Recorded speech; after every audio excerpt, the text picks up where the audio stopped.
Hold on tight, everyone. Have you ever thought about what happens when military secrets get out? The secret Israeli tank is making waves in the power structure and making Iran, China, Hamas, and Russia scratch their heads. What's all the fuss about? Is it going to change everything, or is it just more heavy metal? We'll figure out the mystery behind this secret weapon that's shaking up world politics. Are you pleased to hear the news? The Merkava tank, a unique and distinctive fighting vehicle, has been considered the best tank in the world by many experts.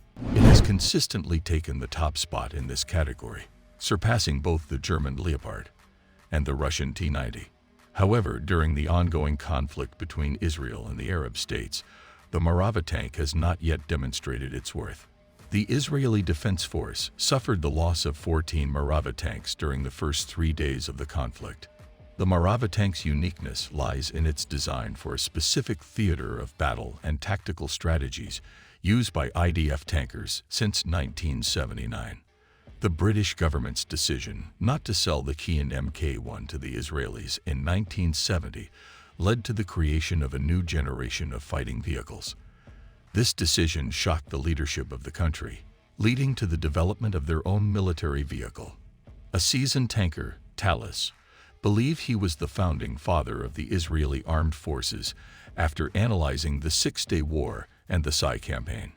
He concluded that none of the current main battle tanks were adequate for use by the Israeli army at the time. The new tank's firepower, mobility, and crew protection were the primary design priorities during development. Israel's compactness and rail transportation standards largely dictated the dimensions and weight of the tanks. The desert soil in Israel can sustain greater loads than in Ukraine, and there are no spring or fall thaws in Israel. As a result, Israel developed a military vehicle to protect its land, which is ideal for using road platforms. Despite the challenges faced in developing the Merkava tank, efforts are being made to develop the next iteration of the tank's modification, the Merkava 5. The Merkava 5 will provide a new iteration of the tank's modification.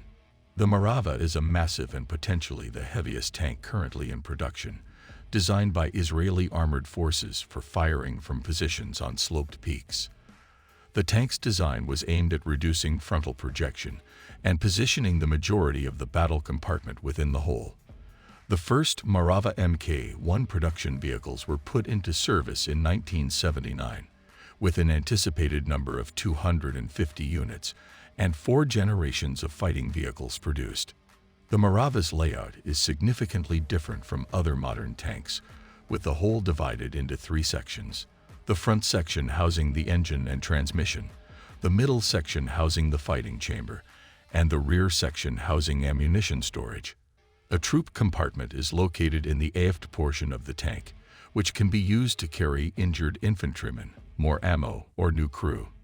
The tank's pit and turret are also non-standard approaches. The engine compartment has been moved to the right side of the tank, while the left side contains a control room with a driver's seat.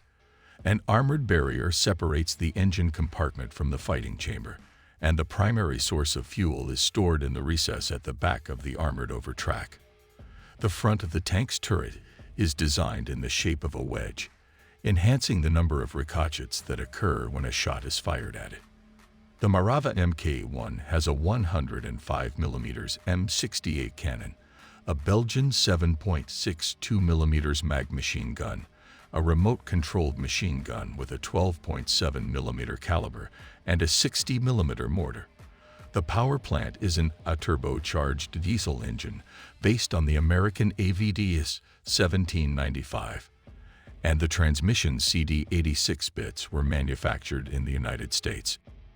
The tank had a mass of 56 tons when fully loaded.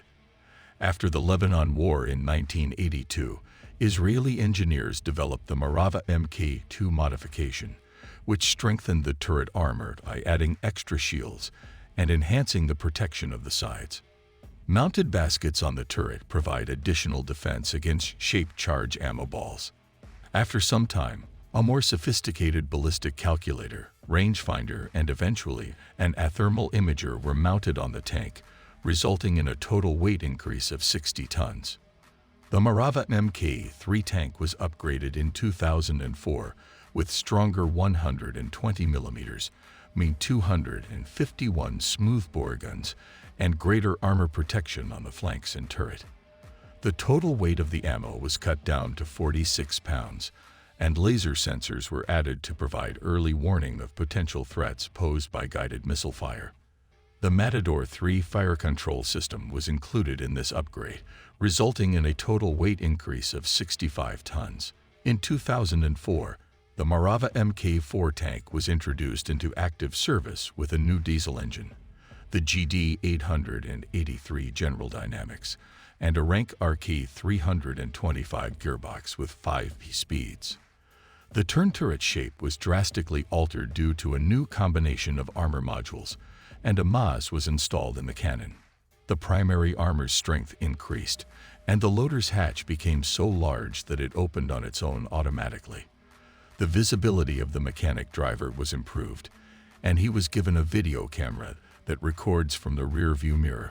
The Merkava Mk4 is equipped with a modern MG253 cannon that can handle a higher pressure of powder gases in the turret recess and an automatic loader that can hold 10 shells.